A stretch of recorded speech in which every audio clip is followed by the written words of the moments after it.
Hey there and welcome back to another Miraculous Ladybug retrospective Season 1 review. And today we'll be looking back on yet another classic villain from Ladybug's Rogues Gallery, Princess Fragrance. And when I started doing these reviews with Stormy Weather 1, Eve Illustrator, I was quite pleasantly surprised with how good and enjoyable they were, and how different each episode felt. And of course, at that point I made the big call, Season 1's super underrated, better than later seasons. Yeah, I feel stupid now. Because first up we had Lady Wi-Fi, which, it wasn't bad, I guess, but it was a bit meh. And then Princess Fragrance, with just another meh episode. And don't get me wrong, I'm not trying to hate too much. It's just these episodes feel so bland, like truly, truly bland, deeply formulaic. And they don't really think outside the box, which I do find to be a bit disappointing. Like, it starts off with Ladybug not being there. So you'd assume that Cat Noir gets the highlight and Marinette helps from a civilian form. Well, you'd assume wrong. Cat Noir does nothing, and Ladybug saves the day. It could be worse, I guess, but anyway, with all that being said, let's jump into the episode. And we start off the episode in the aftermath of Ladybug and Cat Noir defeating a magician-themed villain, before Marinette detransforms and discovers that somehow Tikki has fallen ill.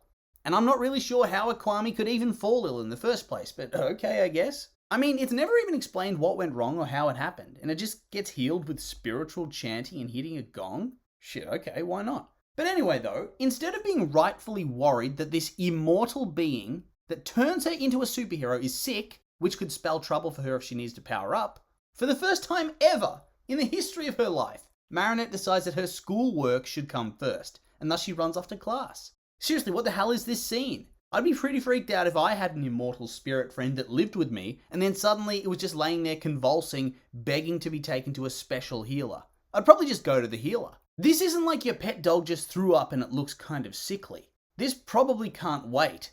This is one of those pivotal moments in a person's life. Seriously, this thing's thousands of years old. If it's sick, there's something wrong with it. Ugh.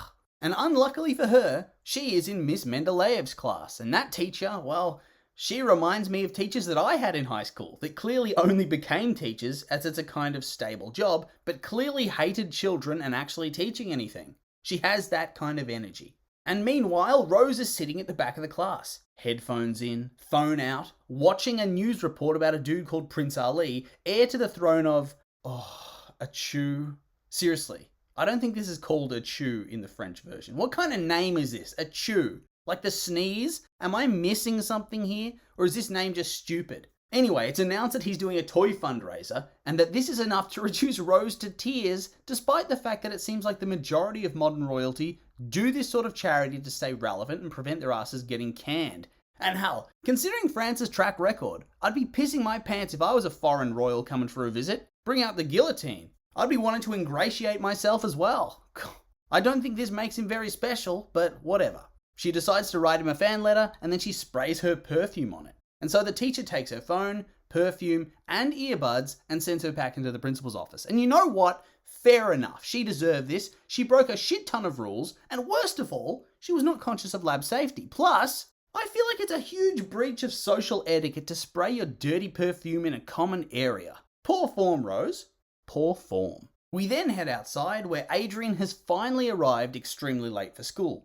So late, in fact, that school is over. And how the hell is he such a spud? What was he doing? Was Plagg also sick and convinced Adrien to go to the healer off screen? I mean, I guess that's a possibility. And it does make more sense than him just being randomly late for no reason. Like, Marinette got there like an hour beforehand. I know the dude can be a bit incompetent, but still, being significantly later than Marinette, that's very sus.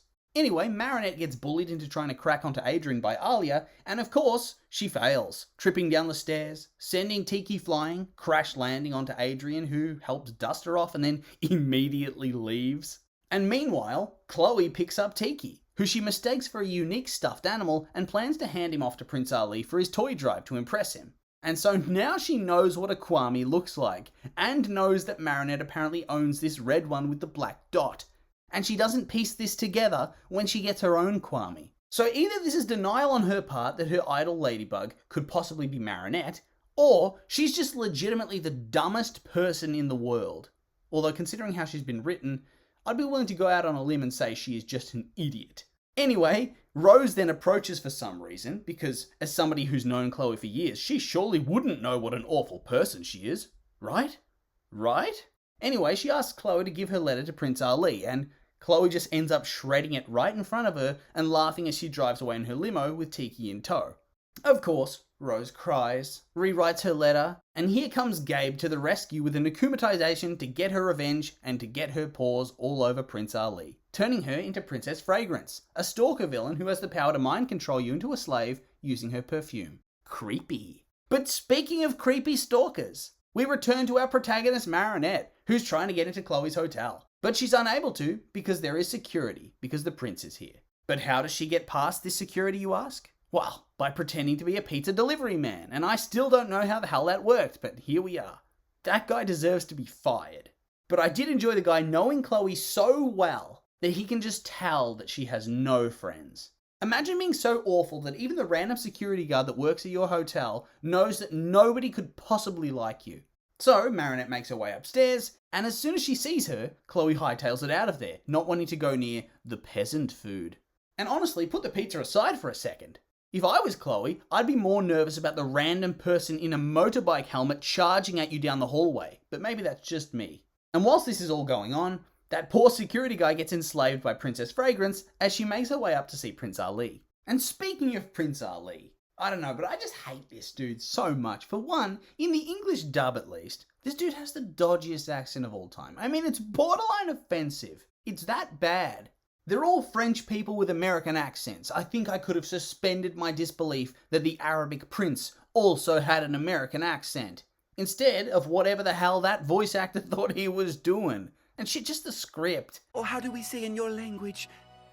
Totally awesome! Oh, kill me now. Luckily, his chaperone tells him what's what, and that he doesn't have time for festivities. And you know what? Fair enough. I guarantee the people of choose taxpayer money is paying for this visit, mate. Do the things you're supposed to do, please. Moving on, though. Princess Fragrance arrives and hits Chloe with a stink ray to make her smell like rotten fish, and then turns the majority of the journalists that were attending Prince Ali's press conference into her slaves, before aiming her perfume gun at Ali to make him her slave. Because yeah, who gives a shit about consent, hey Rose? But before she can fire the gun, she's distracted by confetti cannons. And fair enough, those things can be bloody annoying.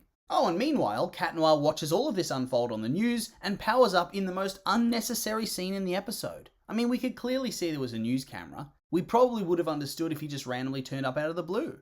I don't think we needed this scene. And after a chase down the stairs, Chloe, the prince, her dad, and the assistant get locked in, I'm pretty sure it's Chloe's bedroom, and Princess Fragrance tries to gas them out with her perfume, but is foiled by a vacuum cleaner, wielded by Marinette, and that is not how vacuum cleaners work.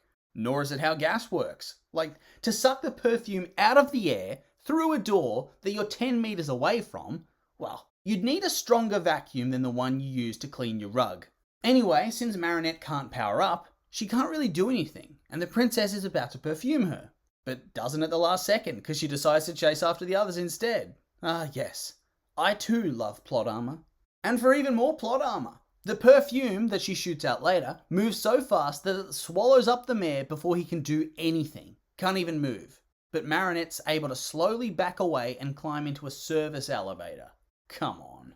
Princess Fragrance then corners the group once again, and what do you know? It's Cat Noir to the rescue, and he actually does something for once and sort of wins the fight. I mean, he doesn't defeat her, but he does do something useful briefly until he gets perfumed instantly when they're driving away. So he lasted all of 20 or 30 seconds in this episode.